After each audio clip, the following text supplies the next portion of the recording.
those messages to you, so when you instruct the kids and you teach them about these 3 or 4 things, these techniques that we're talking about, you kind of know. I mean, it really was a big deal to him, and when he pointed it out, I mean, he pancaked about 4 or 5 guys on each one of them. And, whew. But it wasn't so much that he was leveling and flattening them. It's, he really wanted the points understood about what was going on in the techniques. And the first one's going to be on sleeper. So let's go ahead and put left foot forward in fighting stance. Okay, go ahead and step off and do the block. Okay, do your ridge hand strike, and then step in and do the choke. Okay, go back to fighting stance. Okay, step off and do the block. Okay, shoot. Okay, fighting stance. Okay, step off and block. Okay, shoot. Right now. There was one day we're on the mat. We'll do that. We were running technique on it. And whenever you were running technique on it, Mr. Parker was there. He was actually about this far from you. When you were doing your thing. So you were pretty adrenaline. And you were moving out pretty hard. But sometimes when you move out and you're moving hard, sometimes you get a little on the sloppy side. It's okay unless he's standing. So we were doing a sleeper, and a couple of times he goes through it, and he's looking, I could see it in his eyes, looking at his face. And another guy did it, and another guy did it, and he goes, stop. I go, and I turned my back, like, I don't be looking at him, he's going to say, come here. So he picks this guy out, and Mr. Parker's one's going to throw a punch. Instead of doing technique, he's just going to be the puncher. It was like, oh. So now that he does one thing. You don't want to walk his arms like, got me? So he has the guy do it a couple times. Mr. Parker says, is that you sure that's how you want it done? Yes, sir. So he's being bold about it. Okay. So what happened is, the kid did this, he did that, and he stepped in and he choked. And Mr. Parker goes, you're sure? Absolutely sure. Another kid had it, like, yeah. Well, what happened is, this being Mr. Parker reached over with that hand and grabbed this guy by the knee, did a judo hip throw, and implanted this guy's head in the mat. It was like, and the guy's feet were straight up and straight down. It was like, oh, I thought he broke his neck. The guy's kind of rolling over, and he's kind of moving his neck, and he stands up, and Mr. Parker goes, you all right? Yeah. You understand what I'm talking about?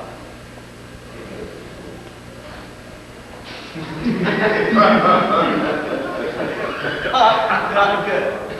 So the point he was trying to make is this.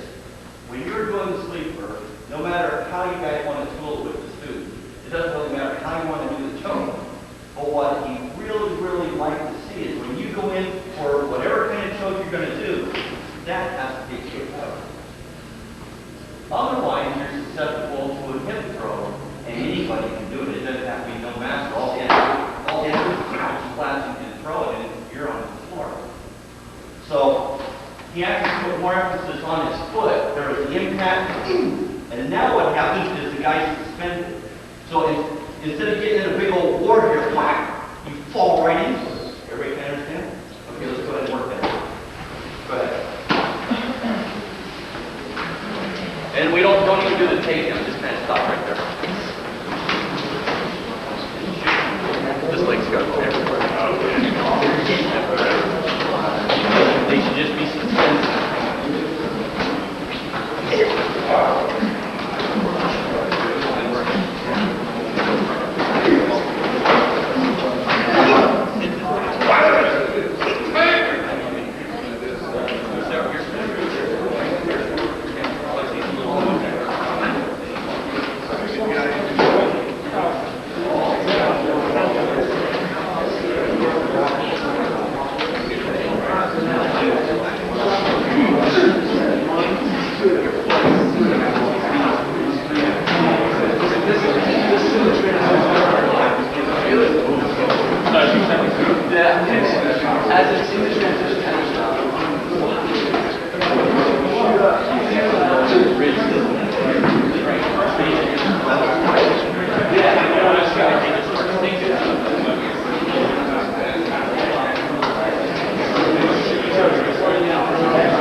But it's a this, not this. I use exactly what they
kid was going through the technique, going like this, pow, and taking this guy down. Only thing is, this guy was taking the fall for it to make him look good, right? So Mr. Parker goes, why don't you do that on me? You know, like, I'm sure you're going to take Mr. Parker. You know, now the guy's a little scared, right? So Mr. Parker, this guy's Mr. Parker, and the guy goes, he's trying to take him down. The only thing is, the guy gets stuck. And Mr. Parker goes, well, take me down. And he goes like that, and Parker dumped him right on the back of his head. It's like, holy cow. Well, here's the deal. This guy has a bear hug. He has that in the first place. Okay? So if you don't get around him and cancel this out, he's going to throw you on your head. That was the lesson he was trying to make during the development. Okay, so no matter how you want to tool or play your technique with your students, or wipe through or impact or whatever, when they come around, there's got to be some type of a balance disturbance, because now you couldn't throw them, right? Very difficult. And how you flatten them out, kick, or whatever your students you want to do. Okay, let's go ahead and try that. You don't have to do the takedown. Let's at least get the balance disturbance.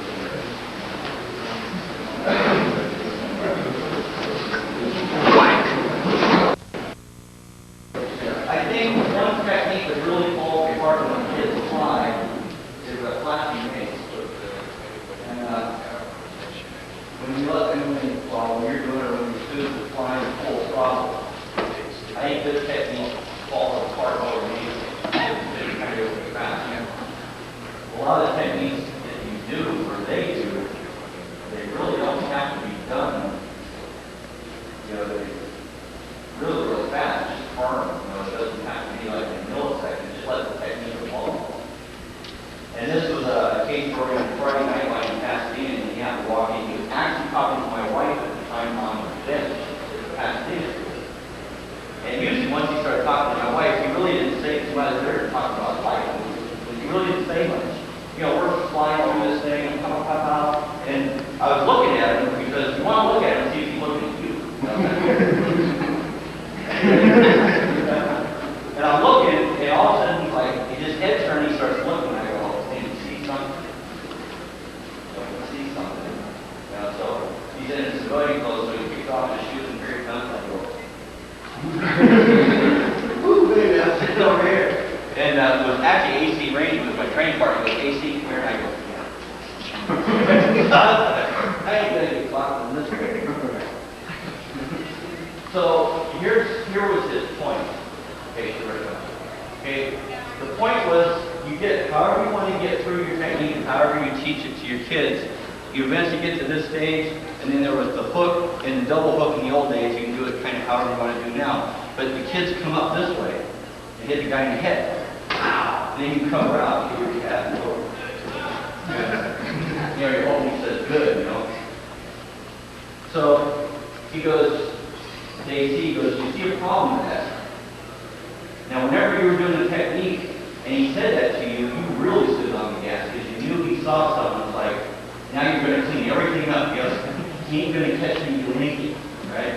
So you see when he kind of tightens it up and tightens this up, works a good break, he shoots at it on target, and comes around. He's totally clean, nothing's mushed out, he goes pop out, and as soon as AC went like that, Parker shot that hand, blocked it cold, slapped you right in the face, and knocked him flat on the back. Bam! And because he was off, he was like in a twist, like, I go, how cool. Dang, man, it's sharp. You know, so then he did it. And the point was, okay, keeping in mind what we should know since we're too excited, is the shot is hidden. Ooh, did you see that? You see what you didn't see the hand come up, did you see that? No. It came from right here to the other side of the head. Wow! And there's the impact. So there's no arc right here for the guy to get inside to block it. It's from right here, inside the head, and the guy falls over. So it's like, wow. How cool is that? Okay? What you can do with your kids, like they'll ask you, you know, they might be green, brown belt. How do I they get faster? Hard question. You know, they might have been with you 3 or 4 years already. They maxed out, dude. They ain't getting mile per hour any faster. So now what you have to do is kind of look at the technique and see how the technique's made and watch the guy fly and you know, see where he's going. If he's kind of out, way out, shorten that up, and elapsed time-wise, he will be faster. His hand speed's not faster, but all the wasted stuff that's in there, it'll go from point A to point B in the impact, and it will be a little quicker. And he'll be really stoked out about what he's showing. Okay, but little tricks like that, that night was pretty cool. So I'm saying, okay, and now he's into it, he'll show us all kinds of stuff. Yeah, you know he's into it, like that, I told you, you know what I'm saying? He just walks over, puts his shoes back on, sets down for something. You know, that's just what it was. Fanny and talk to, and, you know, but I just want to point those 3 techniques out. You know, when you go over with your students and all your underbelts, or if you have instructors that are teaching for you, I would suggest at least on those techniques, point that stuff out. Because that's really, you know, kind of, at least when I was standing there, I wasn't. So, all right, go ahead and stand up now. All right, now let's kind of go back to sleeper and see if we can get out of sleeper now without needing to take them. Here. Yeah. Okay, so we're just going to kind of do a little exercise now. The punch comes in, we're going to step up, we're going to hit, we're going to come in and bridge out. We're going to kind of control them. This hand's going to become a groin shot here. Get back out of it, and we're going to punch our way out of it as close as the takedown. Get a stand this way. Okay, shoot punch. Okay, block, hit, compose your bridge. You're composing the bridge until the five goes. Yep, she's going to fall, right? Okay? So you get your bridges just like how you wanted it, except all of a sudden this hand's going to come in, push it to the left, you're back out. Now we start cranking on the bridge. Okay, go ahead and try that out. Let's go.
When, as teachers,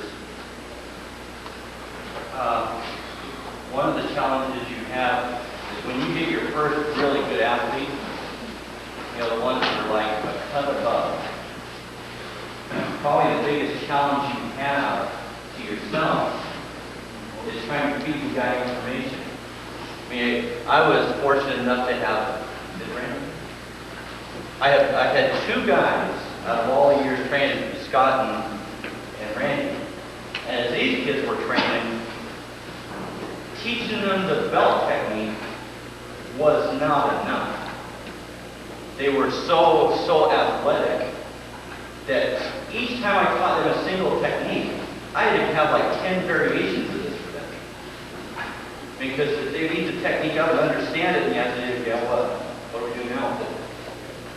Oh, God. So your challenge, it's a challenge to you to give them material. As they go up in rank and as they get better, you know, if they're doing, you know, technique, you know, knives and gun techniques, you have to give them more stuff. That's a challenge too. Okay? And then it's the challenge, the other challenge that you have when you create stuff like that for them, you have to keep in mind what will be happening when Mr. Parker is standing over your shoulder. Are you giving them something that's corny? Are you giving them something that you can actually explain as a reason and benefit? Challenges your mind. It's very good for you. You know, make your add-ons and kind of play around with them. If, you know, if you do it at home before you go to school, like, hey, what will Mr. Parker say about that? You know, is there enough of this? Is there enough of that? Are you checked out? And if there is, show it to them. Challenge them. Here's your add-on. Work with this 20 minutes. Come back and tell me what Mr. Parker would have said about it. You know, that way they get to have fun, they develop as an athlete, but hopefully a little bit on the, maybe a little bit on the intellectual side as well, especially if they're developing into dream rounds and, you know, maybe their first few class. Okay? There was nothing worse than being on the mat and Mr. Parker would say, ma'am, can you explain an inward block to me? Remember that nightmare? Oh my God, dude. Don't look at me. There's like 35 guys in class, and he comes like this far, explaining inward block, and you're going, Jack, what's in inward block? Yeah, the brain dead. Like, oh my God, dude. You know, just simple things. You know, but being able to talk and explain was, I think sometimes you appreciated more that than the physical side. Absolutely. You know, when he was teaching us, you know, the guys that could explain and talk and come across with, you know, good verbiage, and he was pretty happy. You know, and stuff like that. We're going to stand up. I'll give you one technique, and we're going to do something totally different. Okay, let's just play around. We'll do the technique we did in the colors, so we can all go around and nail this thing pretty fast. I don't want to do this thing at the end. This was a technique. This is based out of Steve Sanders type Kenpo, which Southern California people kind of know who he is, but Steve Sanders was an offshoot of the Parker system. Mr. Sanders was, you know, I'd say probably in 62, you know, one of Parker's, so one of the first quarterbacks. And like what I guess any instructor, I mean, if you're teaching somebody, you're looking for that one guy in your whole teaching career that's so smart. You can actually take what he's taught you, and all of a sudden you go off and teach a whole new system based out of your own head. In the early 70s, that's what Steve Sanders did. He broke off, he created his own system of Kenpo that definitely looks a little different. Okay, so we're going to do right face front. Two-hand grab that pulls in. We're going to use the compliance thing. You're going to step in and groin whip this guy. Go ahead and do that. You're going to use a hook hand, a bow wrist, a push, drag, reverse, and get the grab off of you. You're going to push, drag in, hit him in the face.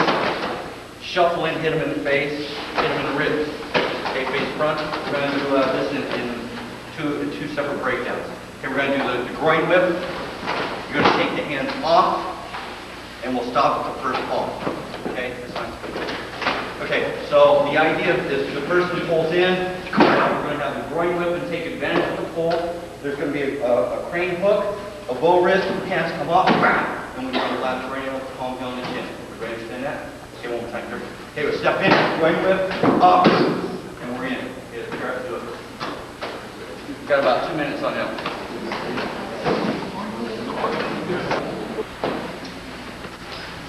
Who fights tournaments the most in their career? Who fought a lot? Okay. Well, you'll know. That's whatever it happened, man. All of a sudden in a tournament scene in the 70s, guys were fighting and going like this when they punched first. So instead of like lunging in and punching, all of a sudden some of the black guys in LA were going like this with the back foot first. Nobody could touch it. You couldn't run away. Because your whole career you were hopping back within like increments of 6 inches, 8 inches, right? All of a sudden these guys are covering 3 feet and 3 feet, they just cover 6 feet, there's nowhere for you to go. Oh my goodness. Massive confusion. All of a sudden these guys, they could bridge a 6-foot gap like that and you could not get out of it. And that's when sparring was like this close. So by the time you hop back, this guy was like through you with 2 punches, remember? Oh my goodness.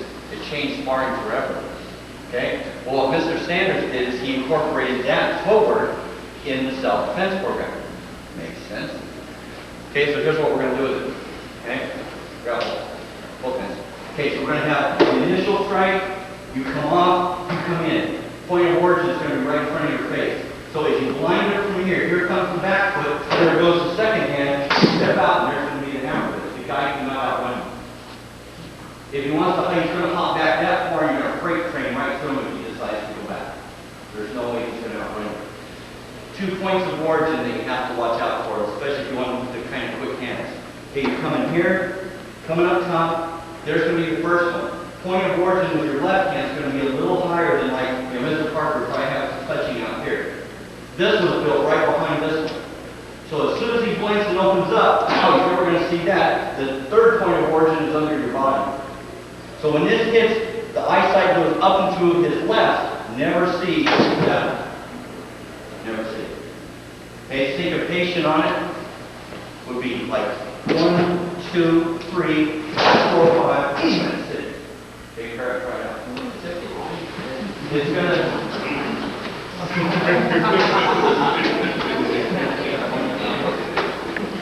We have the home with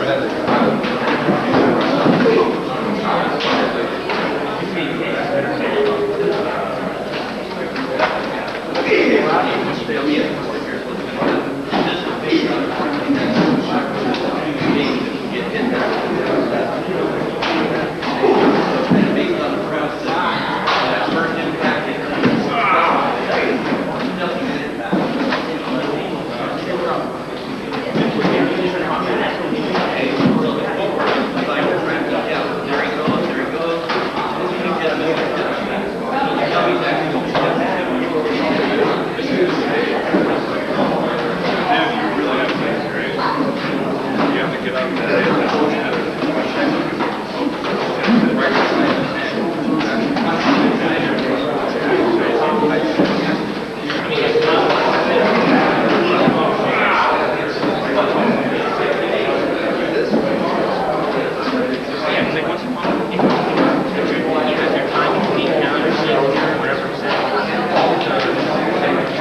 Okay, so now we're playing around. The base part of it is kind of fun and stuff. You can come in, come this way.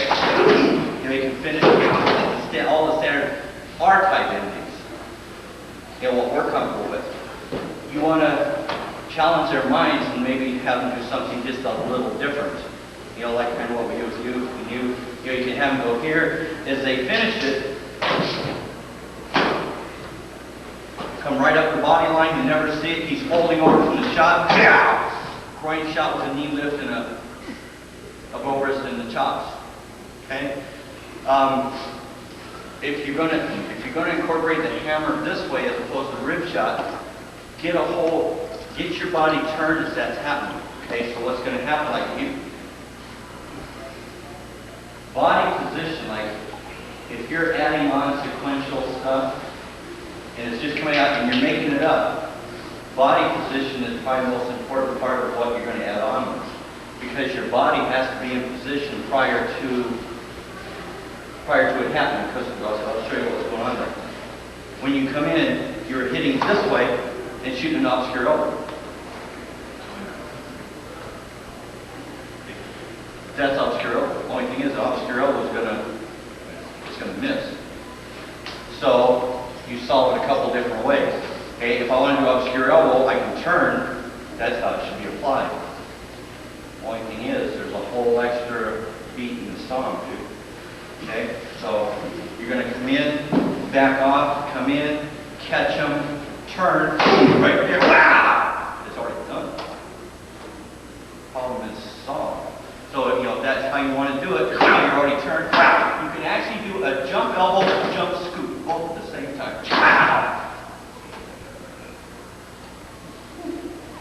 Pretty nasty. Yeah, like, okay, I'll show you one more little 1, 2, and then we're going to do something different.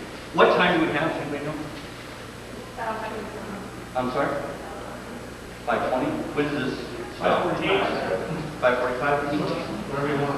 You can go as long as you want. Where you go. As long as you go. 1 o'clock tonight. Okay, plan up. Now, Maybe we'll put it alongside you. let me see if I can cover this in about 10 minutes. Here's a tough question for you. Go ahead, come here. Sit. You have a school? Yes. Where is it? Menor line. L9. Guy comes in off the streets, and what does he do? What? Kenpo Crush. Who is the founder of Kenpo Crush? Who is he? Maybe the guy doesn't know, right? So go ahead. Who is he? The founder of one of their Kenpo karate, Thomas people. Okay, what made him so smart? They're wine and sound. Huh? Wine and sound alike. You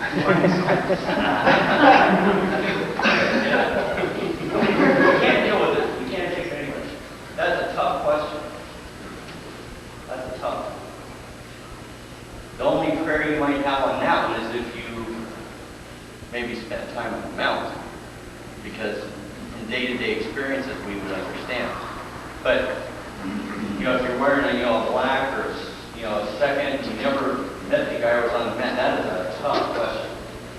Because how is it that you can show somebody and try and make them understand how brilliant he was? Ooh, that'll challenge your skull for a while. Bobby can answer now. Yes, please. Okay, just in case you don't know, that whatever type of little system of Kenpo you have or teach now is not the one that was the original. Some of the techniques, which are called the classic techniques, are still here. But there were some that were deleted, there were some that were added, there were some that were intertwined. Okay? What you're going to do is fall back on those moves that are here that are different and show how sharp the guy really was. Okay? Good test work. We're going to do long to long. Let's try this out. Everybody knows long to long, right? So feet up. Okay, step back, do first move.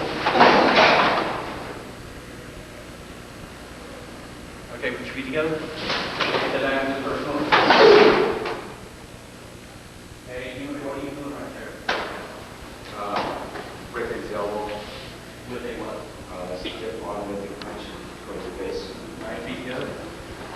pack of shoes.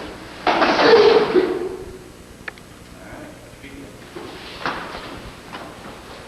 that's not how long kimono was. Long kimono was done like this, with a palm heel stripe. It was actually done with a palm heel stripe, a vertical chop, and a straight chop. No angulation at all. Okay? There's going to be two things that are totally different about that technique, how it was and how it is now. Okay? The first is the way it's done now. Man, oh man, you went in the blue belt class, were you? No. Oh man, I asked this question and a blue belt had, do you remember that? Yes, sir. He had the answer right. He said, boom, as soon as I asked the question, he goes, bam, and the answer was out. Like, and I went over and shook his hand. So I was like, oh my goodness, man. I asked him, I said, why do you shoot a forearm strike like that? And what did he say? Pass the travel. Bam, pass the travel. So it was like, oh, like, yeah. Blow you out of the water, wouldn't it? Oh, yeah, like, whoo, hit me in the back. Dang, that's Somebody was listening. yeah, it's like, cool. So what is so big, what is the big deal about the path of travel here? Less money for her. Yeah, less margin for error. I'm sure what happened over the years, you know, Mr. Parker probably saw a few of those, he probably saw a few of those, and all of a sudden there's, man, maybe my students are missing here, what's the deal? Maybe I can come up with something a little safer for them. How about that? Now, to show you what the class of the guy, how classy he is, he's modest enough to say, you know what, kind of been doing this like 13 years, but man, maybe I can do something better for you guys. And all of a sudden he changes it, not really for him's sake, it's for us. Yeah, it's actually for the student's sake. The students think, what a cool guy that is. That is a class act. And I'm sure, like, if he never would have changed it, we would have been just as happy doing it today as all the years gone by. What a classy guy. So the lesson is, like, if somebody asks you, well, what made him so special? Just that little example right there. It's like a really cool guy to do that. Okay? You made it easier for us. Protect us. Yeah. Okay? The other thing about blown kimono is, you know, now all the kids block down and across and come in and child. Same concept. He figures out if he blocks this way, it cancels over here, and all this wisdom comes into it. One there. In the original. Okay, I mean, it was old-fashioned direct drive Kenpo, man. It was here, straight down and straight in. And We pulled him in. We pulled him in for the next shot. and you got his pull, yeah, pull right and whack. Okay, that's how you do it in the bar.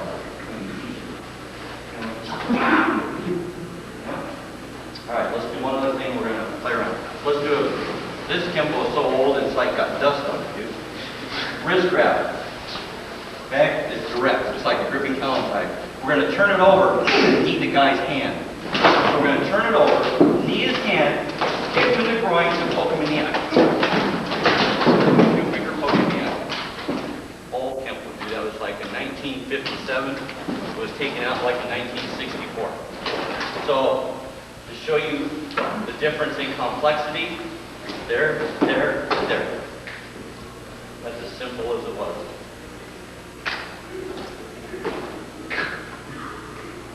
That ain't too bad. That's pretty cool. I kind of dig it.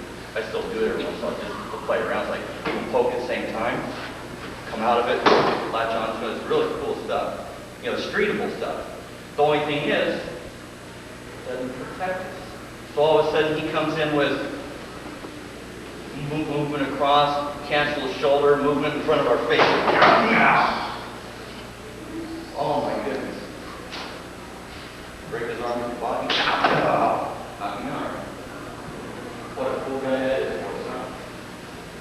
Gives us stuff, still pretty cool, heavy duty, safer for us. That has like oil, but it's dirty stuff. Knee on the hand, kick a leg, poke in the hand. Now look what it is. Broken rod, glancing lance, you know, leap of death. Pretty far cry. Pretty simplistic stuff. You know, I mean, Let's go 10 to 12 people in a column right here. Human, you're up. Yes. And let's just make face this way. So let's have 10 guys face human in a column. Same thing right here. And I need a third line over here about 10 or 12 guys.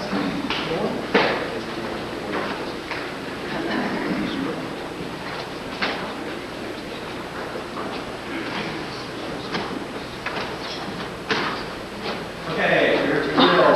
So let's do it this way a little bit. Okay, you're going to do leaping crane. When he's done with leaping crane, you're going to do it. When he's done with leaping crane, you're going to do it. Let's rock and roll, okay?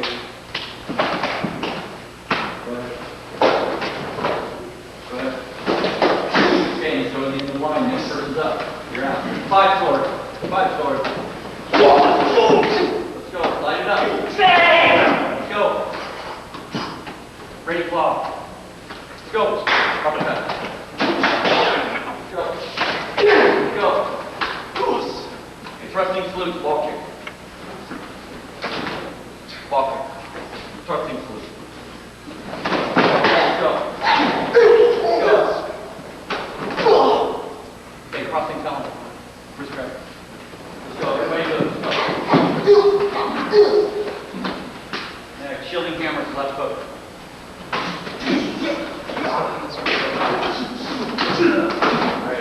Okay, same technique, let's go. Left hook. Left hook. Let's go. And it's some key eyes, well, let's make some practice. Okay, let's do 5 swords again, let's go.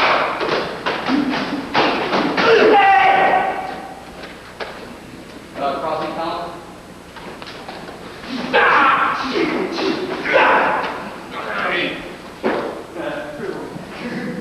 Leap it up. Leap it up.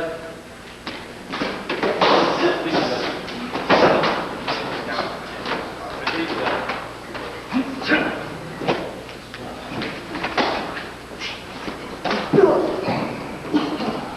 Thundering hammer.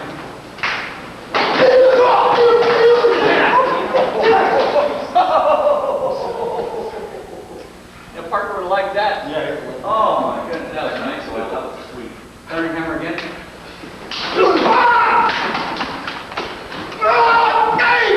Okay, back to where you fall. Let's go. Add something to it. Add something to it. Let's go. Go, Chris. Come on. Good.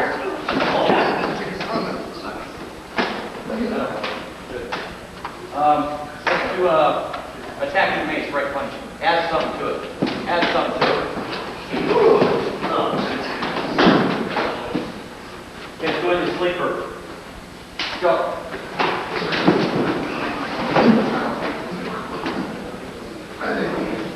Go.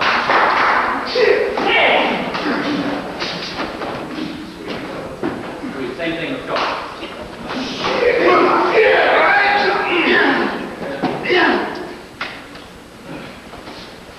Okay, flashing wings coming up. Flashing wings. Flashing wings. Flashing wings. Let's go. Go, Ron. Let's go. Come on. Let's go.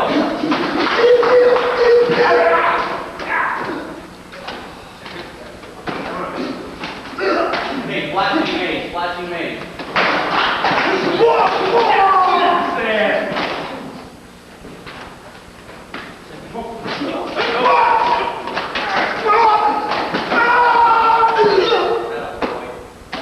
Gripping talent across the red.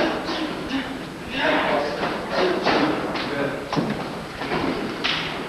Let's go, same thing.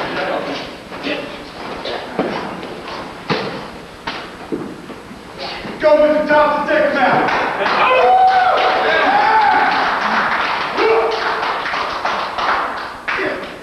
Let's go back into 5 swords.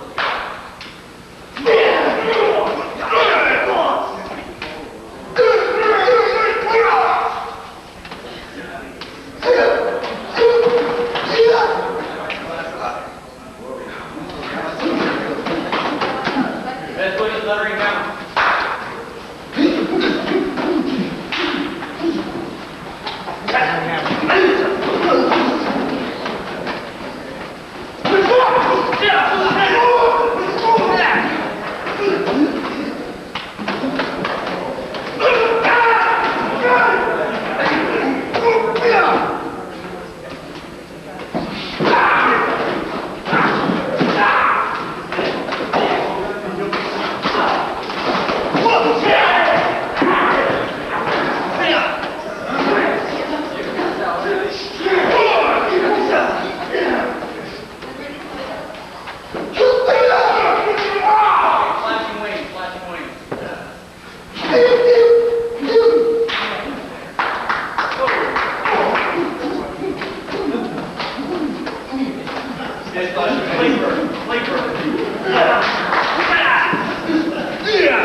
Set your dance to death. Let's go.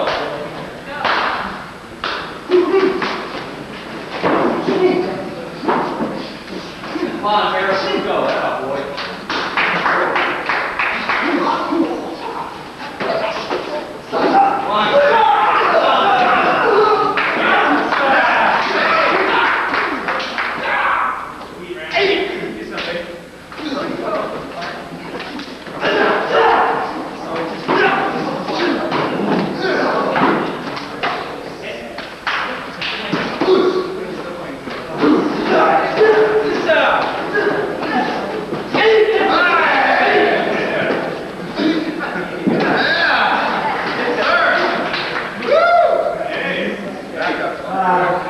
Okay, last time through, it's going to be 5 swords that everybody's going to run through, so just make sure you go back. Once you come back to the original position, stop. Okay, rock and roll.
Okay, now, there's been a lot of years go by, and there's 2 people here that know a lot about how Mr. Parker actually taught.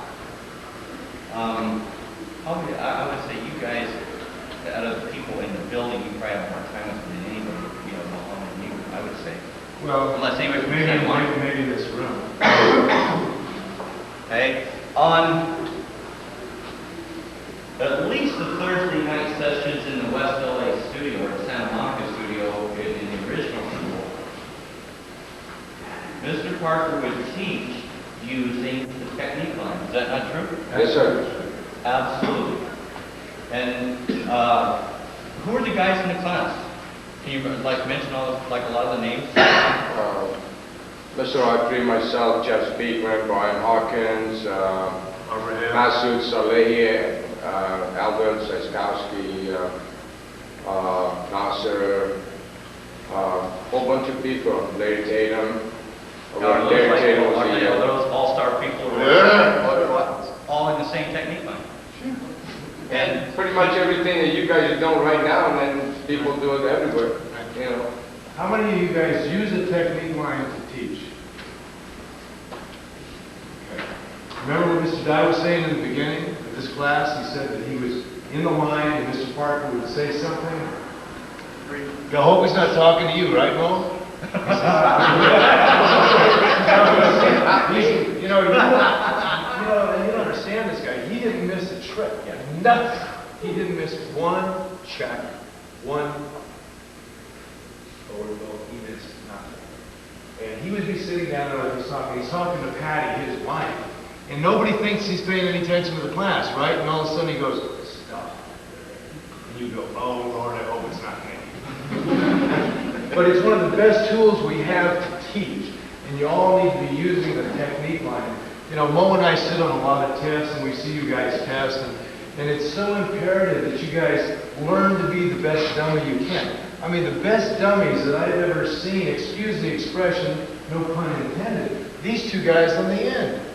Scott and Randy, these guys would make you look like the baddest 9th degree black belt in the world. when you have this kind of talent under this guy's instruction. So what you got to do is duplicate that, and you're going to get that out of the technique line. Use that technique, and technique line is one of the most perfect training tools you've got. You know, we're watching you guys as you just ran these 3 lines, and you know, I know you're really going, the adrenaline's pumping, and you know that's not the best you've ever looked. All of you know that. You know, geez, maybe if I slow down a little bit. See, we're not really impressed with speed. We're really not. You guys slow down and put all that stuff in there that you've perfected. Spent all these years to get where you guys are. Don't be that Kenpo flash that blows all the power and all the points and all the wetlands and all the contact points. Slow it down a little bit. You're still going to be the baddest guys in the street, you know? And you're going to look so much better when you get in front of your peers like this. So it's a great, pleasure to be in front of you guys in any position. So I wish I could convey more with the old man. Mo, you got something you can say about it? You guys weren't hitting each other hard enough. Yeah. Yeah. I mean, There was just, what's a little bit before I forget, when your athletes go through a technique line, it's at that point that you mentally compose them. Try and keep them under control so the stuff is deadly accurate, on track, and very precise. And the way to do that is, try and get them maybe at just 80% speed and volume so everything stays focused, otherwise it's just kind of playing off. But try and tell them and just maintain and compose yourself and get through the whole technique and make everything go. And kind of see how that goes. I would say, like, sometimes people come up to me and they'll ask me, so how is it maybe a little different from when you were, going through the crazy stuff, the brown and the blackest nowadays? One of the biggest things is, as crazy as it sounds, the technique lines back then were rough. And I know Mr. Hedler's school with Mr. Thompson there, and I know with Mr. Parker there, backing out of the technique was not tolerated. If you shot that punch and started moving away like a little fairy dust person, my instructor would clock you. Because the nightmare was not the guy doing the technique on you, they just walk, boom, knock you around in your butt and say, if you can't handle it, then it's street. So it's like, whack, you're standing right there no matter how much came at you. If it got out of hand, all you did was reverse the line and take it back down. But would you say on an average the contact level is harder than it is now? I'm looking laughing. Well,